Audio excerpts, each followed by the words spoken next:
This is Growing Bolder at the National Senior Games. I'm Mark Middleton. This is Bill Schaefer. And Bill, all good things eventually have to come to an end. The National Senior Games 2022 are winding down, which means our daily coverage is as well. The good news is we shot so much stuff here. We got so many interviews that we've been unable to use that we will be sharing those on growingbolder.com in the days and weeks ahead. But it's been a lot of fun. The experience is too great, Mark, to keep it to just the people that are here. And that's why we really felt obligated to come down here and tell you these stories, because it's not necessarily about the athletes that we meet, the things that they do, the sports they compete in. It's what they mean to us. It's what they mean to you and me as we get older and as we try to figure out how to stay as healthy and have as good a lives as we can. So let's find out what meant a lot to us. And I think both of us were just in love with every story that we did. But let's do a little back and forth here. What most inspired you that you saw here? I'm going to say, do you remember Roy Englert? I do. He's ran the 100 meters in the 100-year-old age group. It was incredible. He didn't walk. I mean, he ran the thing. And here's a guy, Mark, he was a soldier in the invasion of Normandy. And here he is, and he's not sitting in a corner by himself. He loves to meet people. Nice. He wants to hear your story. He wants to talk. Roy Englert, a true inspiration at 100 years old. Stick with me on this, because I think this is going to sound self-serving initially, but one of the things that I will remember forever is the fact that I was able to help Vivian Stansel at the swimming pool. Now, Vivian has someone who helps her wherever she moves, but this person didn't know anything about a swimming pool deck, and she was lost. Now, Mark, Vivian is totally blind, Vivian right? is totally blind. I'll get to it. I'll get to it. Vivian is totally blind. She needs a lot of help, and I think the moral of this story is, folks, when you have an opportunity to help somebody, you should step in. We can't be afraid to do what we can to help others do their thing. And I saw that, not only a need, but an opportunity. And I was able to help Vivian get up on the edge of the pool, get into the pool, and get out of the pool. And I'll feel really good about that for a long time. Vivian is an inspirational woman. She's inspiring people, but she still needs help, like we all need help. And it felt good to be able to give it to her. And isn't it funny that we do have hesitancy to step up to help somebody? Yeah. She was very appreciative for what you did, because otherwise she's lost. Give us something else. You know what? Who else I thought was really cool was a guy named Andy Layton. You know Andy. Pickleball. Andy is a guy who was diagnosed with Parkinson's, and he thought his life was over. He was a tennis player, obviously had to quit that. But like Marc said, he turned to pickleball and everything turned around. His wife wouldn't let him sit around. She was the one that kept him positive and kept him going. His wife came down with breast cancer herself, and she and Andy both had uncertain futures, but she fought through it as well. The two of them were here. They're raising money for Parkinson's. They're raising awareness, and they are just as interesting a couple as you will find. I was inspired, as I have been for a while, by Catherine Switzer. We've interviewed her online. We never had a chance to meet with her in person. Catherine Switzer, as many of you will recall, was the 20-year-old girl in Boston who was the first to actually register and run the Boston Marathon. They tried to kick her off the course. She continued to run, and she told us, when that race began, I was a girl. When it ended, I was a woman. It was a moment that literally jump-started a seismic shift in American culture. It was, pre-Title IX. It changed our culture and opened up a lot of opportunities for women, not just in this country, but globally. We got a chance to talk to Catherine more than once, and we got to meet her husband, Roger Robinson, who is also a global running icon. He's an author, he's a poet, he's an English guy who lives in New Zealand now, and it was fun to hang out with them. Can I throw one more at you? Please do. And I know you know who I'm going to mention. Willie Sprawl. Oh, yeah. This is a guy we didn't know. We had no idea who he was. He walked up to the Growing Boulder booth, as did many of the athletes, and he wanted to tell us his story. He said he's never been covered in all these years. He's the same age as me, 63. He had chronic pain in his neck. He had migraines because when he was in the Air Force, he broke his neck in a parachuting accident. Went to the doctor. They gave him pills. The pills, he said, clouded his mind, didn't take the pain away. Not until he saw the advertisement for the senior games in his area. He entered and the pain began to go away. He is a sprinter now, and he can't wait to pay it forward to other people who don't think it's for them. All right, you did one more. I'm going to do one Please. more. I'm torn between Charlotte Sandal, the 100-year-old swimmer, but I'm going to go with the 90-year-old pickleball ladies. And there were a bunch of them, and I'm not going to call a single one out because when they played, everybody watched and everyone was inspired. These are women in their 90s who are competing in pickleball. And that's part of the story. But to me, the biggest part of the story is they are having fun. They're socially engaging, and they're showing all of these other pickleball players from their 50s, 60s, 70s, 80s, and 90s, it doesn't have to end. Fantastic pick, Marks. And those are picks, and those are just a few of the many stories that we shared and the many amazing people that we met. So now we pivot and cast our vision to July 2023 and Pittsburgh, and we'll talk about the 2023 games next.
Bill Schaefer with Marc Middleton back here on Fort Lauderdale Beach. And yes, the games here in Fort Lauderdale are ending. And normally there's a 2-year break between National Senior Games. But because of the pandemic, it's going to happen again next summer in the city of Pittsburgh, Pennsylvania. Yeah, the city known for sports and known for appreciating its athletes is going to be the host. So, what do they have in store? Well, they're so excited already, they've already started spreading the word, as we heard from Jennifer Hawkins from visitpittsburgh.com.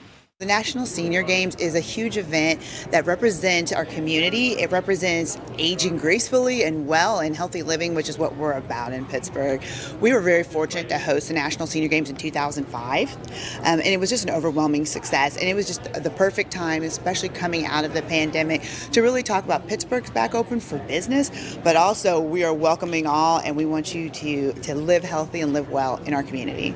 If somebody asked me to name a real sports city, Pittsburgh would be near the top of the list. It should be at the top of your list, Bill. I'm not going to lie.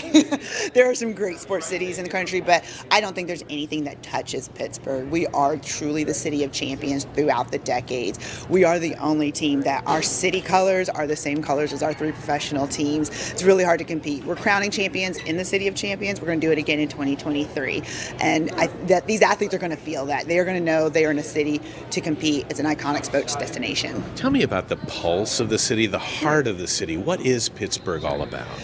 Pittsburgh is all about welcoming these athletes who are coming to town. They're about hard work, dedication, and earning that championship. I feel like you can go a lot of places for a vacation during the senior games. You're going to come to Pittsburgh, you're going to get a vacation, but you're also going to walk away with a medal earned. So we're just really excited to showcase that. But the majority of the events will be in downtown Pittsburgh, and it's such a small, walkable community. The participants are going to have an overwhelmingly fun experience enjoying downtown Pittsburgh. You don't want to miss it. It's going to be exciting. It's going to be fun, along with amazing competition, amazing venues. You're just going to have a lot of fun, even when you're not competing. Well, it sure sounds like it's going to be an awful lot of fun. Fort Lauderdale set the bar pretty high, but something tells me the people in Pittsburgh are ready to take it even higher. For more information, go to sportspittsburgh.com.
Welcome back to Growing Boulder at the National Senior Games. I'm Mark Middleton, and you folks should know by now that we view this as more than just competition in 25 or 24 sports. We see it as a grassroots movement of health and well-being, and I had a chance to catch up with the National Senior Games CEO, Marc Riker, and ask him about this movement of health and well-being. I think you guys called it a reunion for the ages, and it was truly appropriate because we hear all the time. One of my favorite questions to ask these people is, what's the moral of the story? What do you get out of this? What can you share with us that we should know about life in general?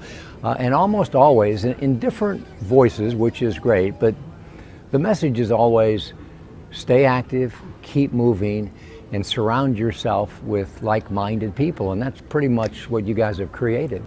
You've nailed it. It's that like-mindedness. I think that's what they do. They feed off of one another.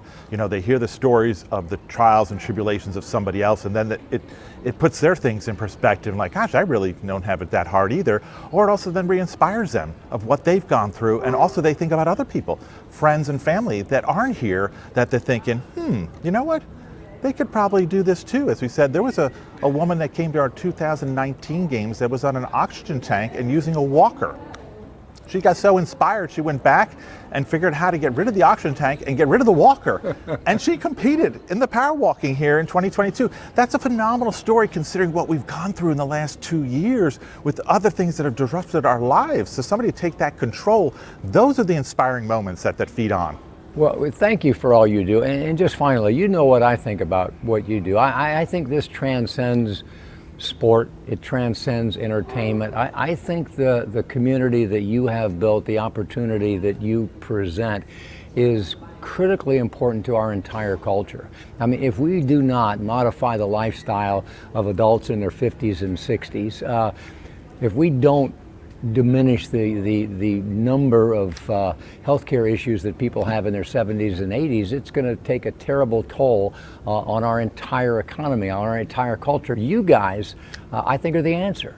Well, we feel that too. And I think, yes, from a health standpoint, it's a physical standpoint, and from a mental and psychological standpoint. You know, people, you feel good, you feel strong, you feel positive in yourself, you carry on. These people that are here that are in their 90s, you know, and you talk to them and you walk away from them and you're like, that person was 93 I just talked to, and you can't, you're like, I can't believe that person, you know, is so living life, they're so in tune as to what's going on, they're so positive about it, and so much energy that, yes, if we had that, you know, we wouldn't have some other issues that people want to kind of pick away at. Just enjoy what we have in life and go for it.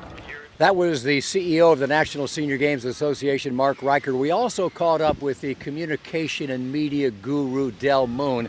And Del told us about the fact that it's actually getting harder to convince some of the national media to cover these stories, because it's no longer unusual to see 80 and 90 and even 100-year-olds doing amazing things.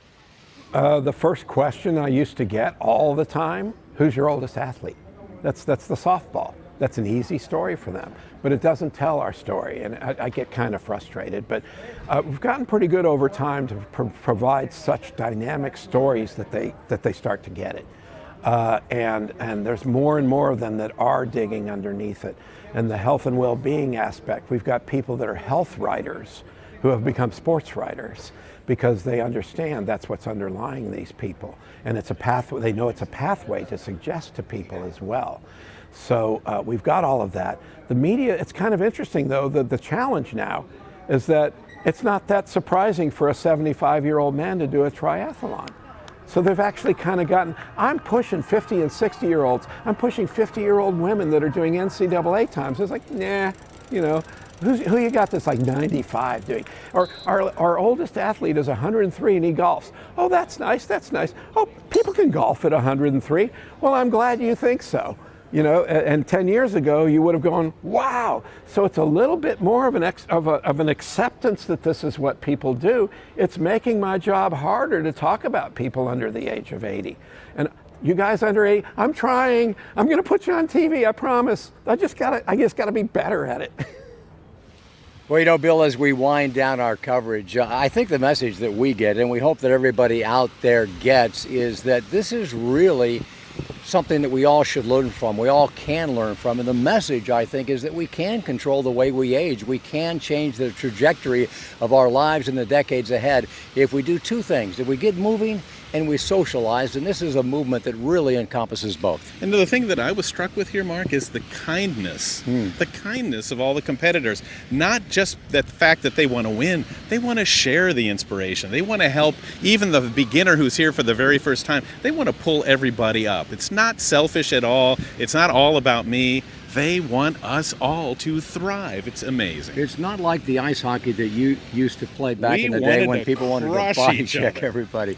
It is great. It's been a lot of fun to cover it. And we want you folks to know that we are going to put together the highlights, the best of everything that we've done here during the 2022 National Senior Games. We're creating a national cable television program, 60-minute special that will air cross-country in July and August.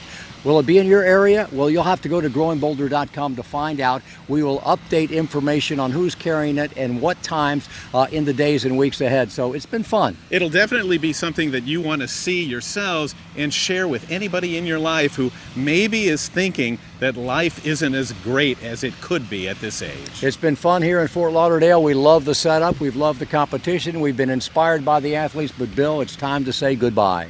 Listen, Growing Boulder came here full-staffed. We're proud of what we did, and we hope you get a lot out of it, too. And how about Marc Middleton setting 2 records and winning 4 medals? I don't want to hear any more about that. You're talking too much about it. Son of a gun, would you stop that? Hey, we'll see you guys later. Thanks for watching. Hey, Marc, wait for me. You going in? I told you don't do that anymore.